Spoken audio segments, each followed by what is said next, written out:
It is a big idea, a new world order.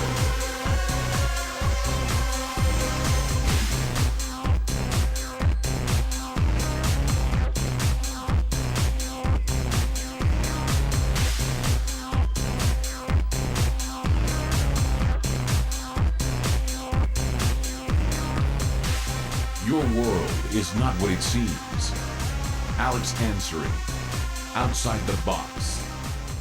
Welcome to another edition of Outside the Box. I'm your host, Alex Ansary, with you live tonight. It is April 10th, 2011. Look forward to your phone calls over at 503-288-4442. And we've got a lot to talk about tonight. We've got some interesting video clips that we're going to get to later on in the evening. We've got some updates tonight on the radiation fallout coming from Japan. It's been found in multiple states, multiple countries across the planet. So we're going to provide some follow-up information on that tonight. We'll take your phone calls on your concerns about radiation fallout coming to the West Coast and some precautions that you have taken.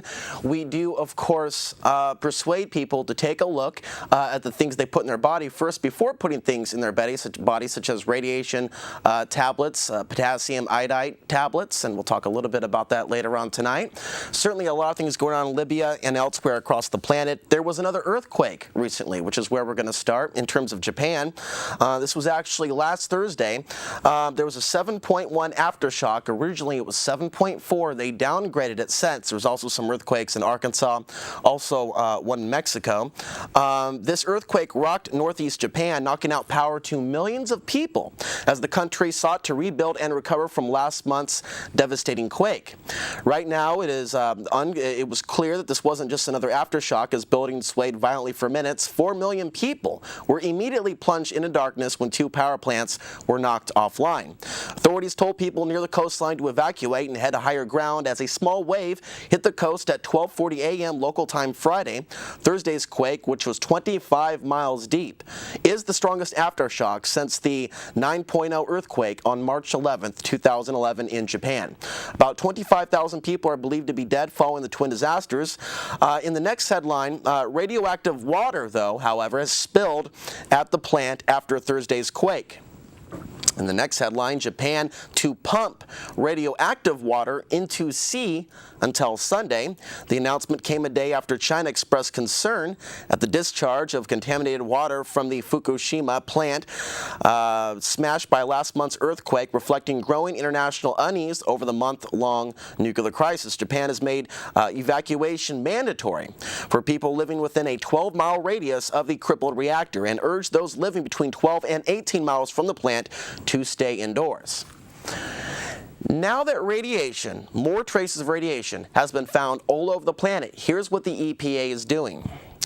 EPA plans to raise the radiation exposure limits, and it is sparking internal debates. The U.S. Environmental Protection Agency is considering dramatically increasing the allowable level of radioactive contamination in water, food, and soil after radiological incidents such as spills or dirty bomb attacks. The move precedes the nuclear disaster now unfolding in Japan in the wake of last month's devastating earthquake and tsunami.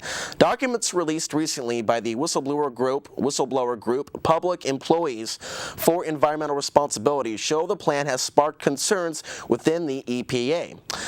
One of the employees, members of the IPA, Office of General Counsel, wrote in a January 2009 email to ORIA the following, quote, "This guidance would allow cleanup levels that exceed MCL's maximum contamination limits under the Safe Drinking Water Act by a factor of 100, 1,000, and in 2 instances, 7 million, and there is nothing to prevent those levels from being the final cleanup achieved, i.e. it is not confined to immediate response of emergency phase." Other EPA officials have raised concerns that drinking water containing radioactive contamination at the proposed limits would result in acute health effects such as vomiting and fever. And now we will go on, and this news, ladies and gentlemen, as horrifying as it is, does need to be reported. Bill, let's bring that up. And again, go back a couple slides because we've jumped forward a few. But this is the text of that particular email that was sent in 2009. Again, we read here, by a factor of 100, 1,000, and 2 inches, 7 million, and there's nothing to prevent those levels from being the final cleanup achieved. Now, in the next report, radiation detected in drinking water in 13 more U.S. cities. Cesium-137 in Vermont, in their milk there. Milk samples from Phoenix and Los Angeles contain iodine-131 at levels roughly equal to the maximum contaminant level permitted by the EPA. New radiation highs in Little Rock milk, also in the drinking water of Philadelphia. And of course, we see reporting here on contamination being found in the drinking water in both Idaho and Washington. And there are other reports as well about the debris coming over from Japan. Entire houses, cars.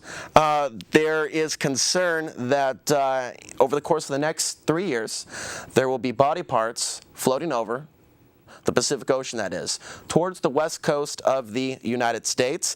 More than 200,000 buildings were washed out by the enormous waves that followed the 9.0 earthquake on March 11th. But even more grisly are the predictions of U.S. oceanographer Curtis Ebmiser, who is expecting human feet still in their shoes to wash up on the west coast within 3 years. Members of the U.S. Navy's 7th Fleet, who spotted the extraordinary floating rubbish, said they had never seen anything like it and are warning the debris now poses a threat to shipping traffic. France has detected radioactive iodine in the rainwater and milk. China and Russia have both voiced concerns over contaminated water with relatively low-level radiation from the damaged Fukushima nuclear plant in the Pacific Ocean, what they call low-level radiation. Russia's foreign ministry expressed displeasure by pointing out that Japan informed Russia of its move to dump the contaminated water 2 days after it began the operation earlier this week. The ministry urged Japan to provide concerned parties with complete information about the situation at the crippled nuclear power plant. In South Korea, scores of schools have closed over fears of radioactive rain from Japan's crippled nuclear plant. As rain swept across the Korean capital of Seoul and the surrounding region, classes were canceled or cut back and children were hurried to their homes.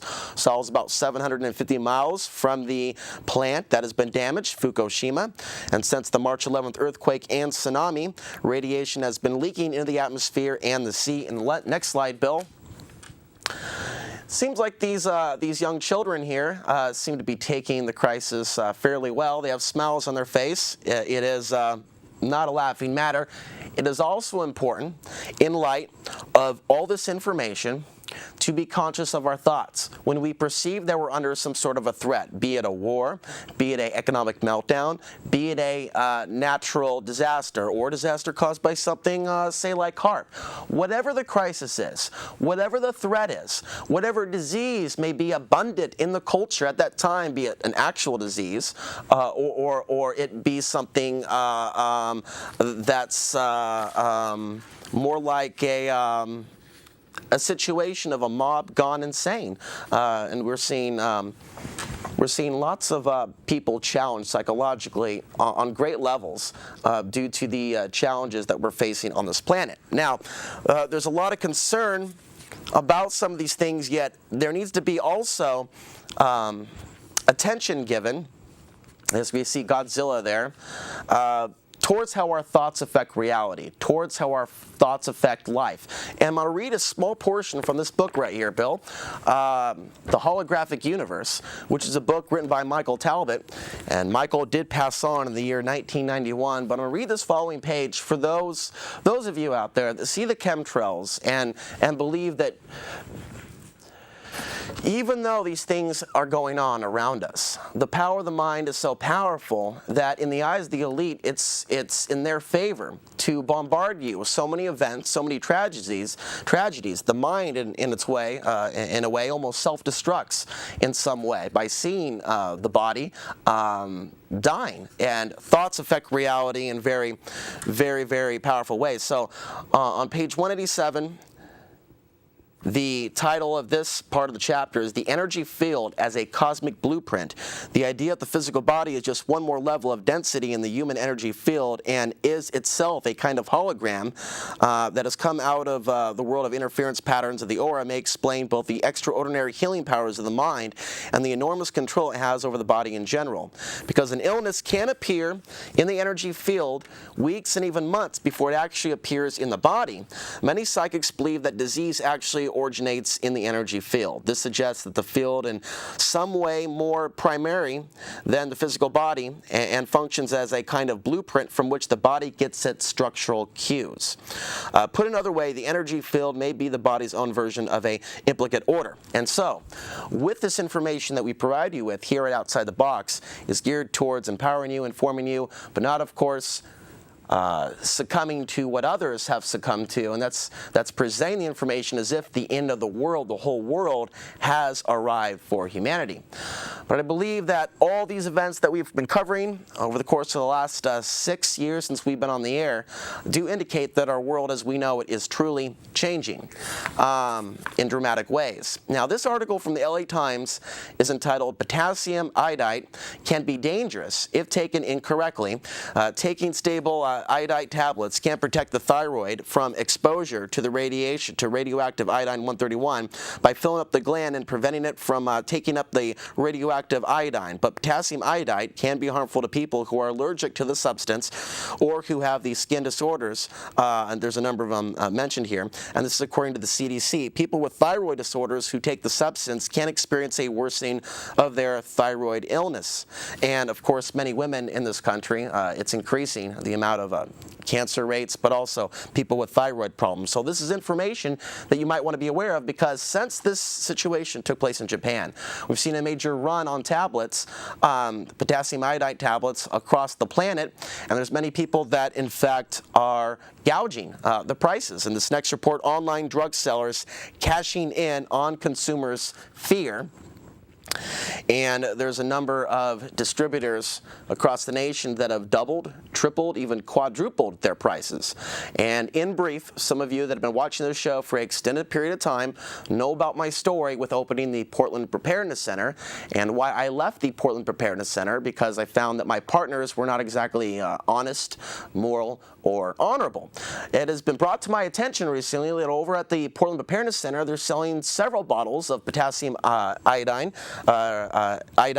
or tablets rather, for a whopping $150, I believe. It is some outrageous price, and so my intuition was definitely right on in getting out of that negative situation. There's a lot of people in the preparedness business today that are very interested in making lots of money. It's not simply limited to the survivalcenter.com and their outrageous prices for bunkers, upwards of $70,000. It was actually $50,000 only 2 years ago.